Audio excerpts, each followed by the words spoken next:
કે તુજકો દફના કે તસલ્લી દિए जाएंगे ઘણા લોકો મરી જાય પછી એમ કે ભાઈ હવે બધી ની આવું બને છે અને તમારે તો હજી ઘણાય છે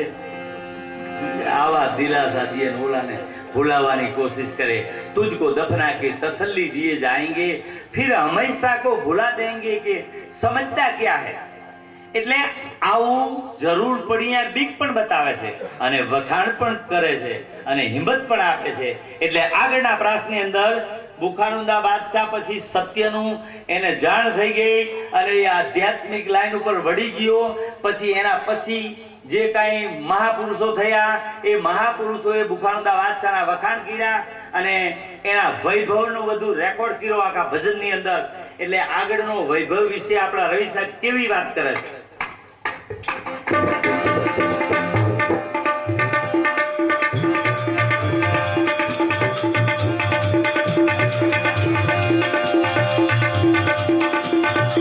ફૂલડા કેરી સહેજ બીજાવતા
અને પછી ઊંઘે અને દરેક ઘડિયું ચેક કરવામાં આવે આવો કોમળ માણસ ફૂલડા કેરી છેજ બિછાવતા તો કે કલીએ કલિયું નિહારુંદા સોઈદર જમીન પર લેટન લાગા એને નક્કી કરી નાખ્યું કે આપણે જરૂર ઊંઘની છે દંડલોકના ગાદલાની જરૂર કેટલાય દંડલોકના ગાદલા ઉપર ઊંઘે છે તોય રાતના આમ તો પડખાટ પીડા કરે ઊંઘ જ નથી આવતી એસી રૂમ હોય એક ભાઈ ત્યાં અમે ગયા ઊંઘવા તો દંડલોકનું ગાદલું આટલું જ અમે બેઠા તો આમ તો 10 મિનિટ આમ ભેગા જ કરે અને એસી રૂમ પણ હોવા વાળો આમ જો પડખા જ ભેગા કરે તો કે એટલું ટેન્શન છે બોલો ટેન્શન માં જ જીવે છે લોકો અને પછી આપડા એવા ઉદાહરણ છે બગદાલમ ઋષિએ પૂરો જ ફેરવા ગયો ઘાસનો બાપુ કે સાપરો બનાવે કે હાલ મરી જાવ શું સાપરા વાપરા કરવા એટલે આ બાજુ સૂર્ય આવે એ બાજુ ઘાસનો પૂરો રાખે આવાય પુરુષ થઈ ગયા છે પણ ઇતિહાસકારોએ નોંધ દંડલોકના ગાડલા વાળાની નથી લીધી આ પૂરા વાળાને લીધી ધન્યવાદ છે સમજ્યા એક બાપુ નીકળ્યા બજારમાં ને રાજા ગયેલા ઓલા બાપુને બોલાવી આપણે એને કઈ આપીએ દક્ષિણા એ લોકો કેવું પૂછે બાપુ કે ચલો અમારા રાજા તમને કઈ દક્ષિણા આપવા માંગે બાપુની વાત હોય જરાક પણ ઘણી ઊંડાણ વાળી હોય તો કે તારા રાજાને પૂછ્યા કોનો રાજા છે પેલા એ નક્કી કરવું મનનો રાજા છે કે પ્રજાનો રાજા છે એટલે ઓલો ગયો પૂછ્યો કે બાપુ ઈ સંત એવું કહે છે કે તમે રાજા કોના છો મનના રાજા છો કે પ્રજાના રાજા છો રાજા થોડો બુદ્ધિશાળી હતો રાજા કે ભાઈ હું મનનો તો ગુલામ છું કેમ કે મન કીએ મેં શું કરું છું બાકી પ્રજાનો રાજા છું એટલે જાગે બાપુને કે ભાઈ અમારા રાજા તો પ્રજાના એટલે ઓલાએ જઈને કીધું કે બાપુ કે અમારા રાજા તો કે પ્રજાના રાજા મનના રાજા તો કે તો હું દક્ષિણા નહીં લઉં કે તો કેમ તો કે તારો રાજા મનનો ગુલામ છે અને મન છે એ મારું ગુલામ છે, તો મારા ગુલામનો ગુલામ મને શું આપવાનો અને મારે લેવાય નહીં કાંઈ. એમ ઘણા લોકો બધા આપણે કહે કે મન કા મતે મત ચાલીએ, મન જહાં તહાં લઈ જાય, મન કો ऐसा मारिए कि टुकड़े टुकड़े हो जाए, है मन मतंग माने नहीं,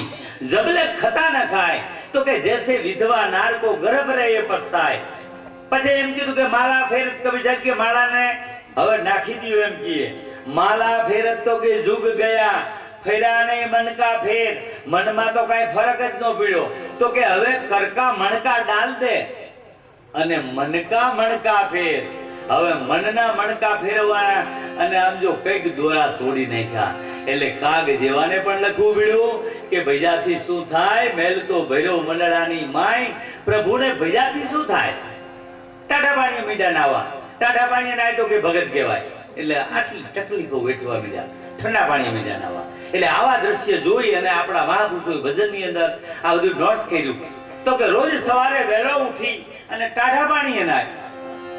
અને કે સગા ભાઈનું સારું દેખી એના અંતરમાં લાગે લાય, તો કે પ્રભુને ભજાતી શું થાય.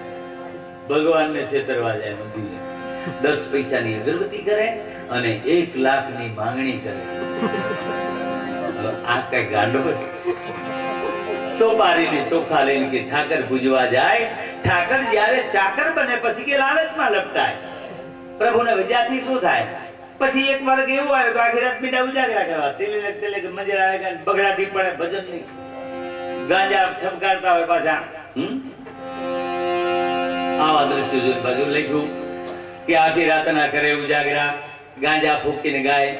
તો કે વૃત્તિ કેવી, તો કે વૃત્તિ એની ખોટ ધંધામાં, ખરાબ ધંધામાં અને ખોટ બોલીને ખાય. પ્રભુને ભજાતી શું થાય. અને કાગે 1 લાખના સ્ટેમ્પ ઉપર દસ્તાવેજી લખાણ સહી કરી દીધી છેલ્લે કે આ જગતનો દીન દયાળુ છેતરો નહીં છેતરાય.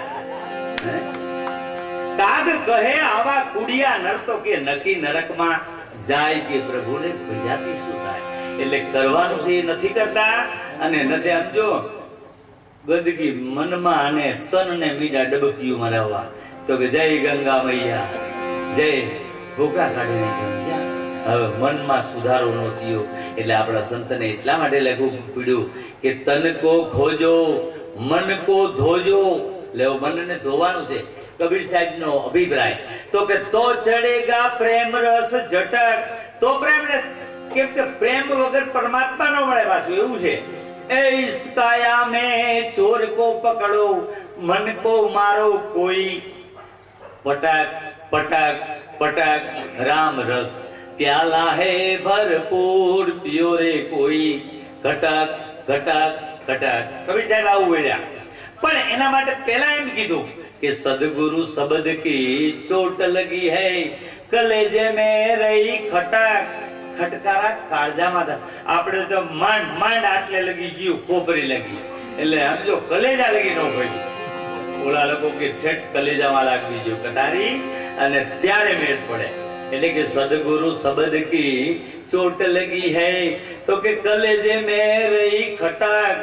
પછી આવા સાધન થી સાધના કરવાની. એ નુરત સુરત કી સીડી પકડ કે ચડી જાઓ કોઈ, झटक झटक झटक राम रस प्याला है भरपूर पियो रे कोई, घटक घटक घटक. અને પછી જો આમે કહે છે કે સાધક સિદ્ધક જો કસુ સાધે સો તો માયા કી હે લટક. એ તીર્થ વ્રત જો કસુ કરના સો તો મરના હે ભટક ભટક ભટક. કેમ નથી આપણે સમજતા. અમરનાથ ઠેઠ માથા કાઢ્યા. અમરનાથ વારો કહે છે નથી કરવું. અમરનાથ વારો શંકર ભગવાન એમ કહે કે હે ઉમા જીતને કંકર ઉતને શંકર. જેટલા કાંકરા છે બધા શંકર છે. આ વાત માનવી અને ત્યાં ઠેઠ માથા કાઢ્યા. કેટલી વાર તો સમજો આતંકવાદીઓ ટાઈટ ગાન કેટલાય ભક્તો નામ જો મશીન ગન વાપરી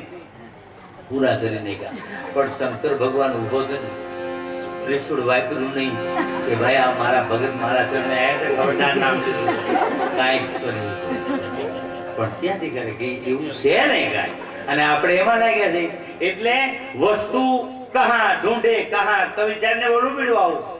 તો કે કિસ્મિતા આવે હાથ તો વસ્તુ મળે કેવી રીતે તો કે કબીર વસ્તુ તબ પાઈએ જબ ભેદી લેવે સાથ એનો જો જાણકાર માણસ લેવામાં આવે તો તરત મળી જાય પછી કે ભેદી લેના સાથ તો કે કરદીની વસ્તુ દી लिखाય કોટી જન્મ કાકી પંથ થા તો કે પલ મે દિયો પહોંચાય કરોડ જન્મ લીધા પછી જ્યાં પહોંચાય નહીં એવી જે લાંબી વાટ હતી તો કે એક પલમાં કે અહીંયા મને બસ આટલું જ કરવાનું છે એક ભાઈનો ગધેડો આમ જો ઘાસ ખાય લીલું લીલું પણ દુકાન પડ્યો એટલે ઓલું લીલું ઘાસ મળે ને એટલે આવડો હુકું નાખે પણ આ એવાયો થઈ ગયેલો લીલાનો ઘણા ગધેડા એવા છે કે લીલાના જેવાયા થઈ ગયા પછી આ નાખે ઓલું એટલે આમ જોઈને ન ખાય એટલે હુકાવા લાગ્યું એક ભાઈને ફોર્મ્યુલા પાસે ડાયા માણસે પૂછ્યું ભાઈ મારે આવી પરિસ્થિતિ ઊભી થઈ ગધેડાને કે હુકું ઘાસ નાખું ખાતો નથી લીલું મળે નહીં એટલે પછી કે હવે મારે ક્યાંથી લીલું હતું એટલે ઓલાએ કીધું તમે એક કામ કરો તો શું તો કે લીલા કાચના ચશ્મા પહેરાવી દો આ ગધેડાને ભાઈ લીલા કાચના ચશ્મા પહેર્યા મીંડું લીલું દેખાવા એટલે આ જીવ ગધેડાને ખાલી ચશ્મા જ ચેન્જ કરવાના છે બાકી બધું લીલું જ છે કાંઈ આમાં હુકું છે સિયારામ સબ જગ જાની આખું વિશ્વ બ્રહ્મમય છે એવા અનંત અભિપ્રાય છે છતાંય આપણે આ વાત માનવા તૈયાર નથી પણ થોડી કન્ડિશન કે યુક્તિ દ્વારા જો જાણી લે તો પછી મજા આવી જાય એમ એટલે આ રીતે ઘણા બધા સિદ્ધાંતો દ્વારા જીવને વારવા માટે ઘણા બધા પ્રયત્ન કરવામાં આવ્યા છે એટલે ખરેખર થોડુંક જાગવાની જરૂર છે ભાગવાની જરૂર નથી અને જાગી જાય એટલે બધું જ પતી જાય એમ કીધું કે જાગો લોકો મત સુઓ મત કરો નીંદ છે પ્યાર તો કે જૈસો સપનો રેનકો એસો હે સંસાર પછી કે જાગો જગાવું જુગત છું તો કે છોડો નીંદ વિકાર પહેચાન કરાવું પીવું છો તો કે સફળ કરો અવતાર અને પછી દાદા જીવને પણ કીધું કે હુઈ ગયા એ બધા ગયા એ પાછા થયા કે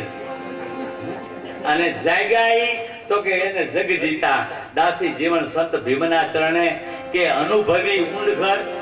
જા પહોંચે જુઓ જાગે એટલે બધું જ પતી જાય ઓલા હવે દાખલા કેટલા દેવા પતિ પત્ની હતા પછી સવાર 12 ગામ જવાના હતા હવે રાત્રે 12 વાગે ઓલા બેન સુટકેસ ભરવા મીડ્યા અને આ ઘટના બની 12 અને 12:30 ની વચ્ચે અડધો કલાક હવે આ ભાઈ એમના પતિ હતા એ પલંગમાં ઊંઘ્યા અને આ બેન સુટકેસ ભરે છે હવે એમાં આને સ્વપ્ન આવ્યું સ્વપ્નાની અંદર આને એવો ભાસ્યો એક ખૂન કરી નાખ્યો 3 વર્ષ કેસ ચાલ્યો 10 વર્ષની સજા થઈ 3 વર્ષ પાછા ભોગવી નાખ્યા જેલમાં પણ જેલમાં કઈ નાના મોટો ગુનો કર્યો છે એટલે જેલરે ચાબખા માર્યા એટલે બરાડા પાડતો ઉભો થઈ ગયો બચાવ મીડો કરો ઓલા બેન સુટકેસ ભરતા હતા દોડ્યા શું થયું તો કે આ જો મારા બૈડામાં બધું લોહી લુહાણ અરે પણ કે તમારા બૈડામાં કાંઈ થયું નથી આ સુવાળો સલેપાટ છે આમાં કાંઈ તમે તો અહીંયા રજાની ગાદલા ઉપર તો કે નહીં કે મેં એક ખૂન કરેલું 3 વર્ષ કેસ ચાલ્યો 10 વર્ષની સજા થઈ 3 વર્ષ તો કે મેં ભોગવી નાખ્યા જેલમાં ઓલા બેન હાથ બોલી ગયા સમજ્યા કે સારું થયું જાગી ગયા એટલે 3 માં જ પીતું જો ઉતાર્યા હોત તો 10 પૂરા જો આવું જ છે જો જાગી જાય તો આ બધું જેમ ઓના હાથ લઈ ગયા એમ આપણું પણ બધું પૂરું થઈ જાય એટલે સંતો કહે છે જાગી જાવ બસ બીજું ભાગવાની કઈ જરૂર નથી એટલે આપણે કોઈ વારો લેવાનો હોય તો પાછો લેજો તો હા એટલે હવે હું મારું વક્તવ્ય પૂરું કરું છું અને આપણે મહારાજને આપીએ બોલ સદગુરુદેવની જય.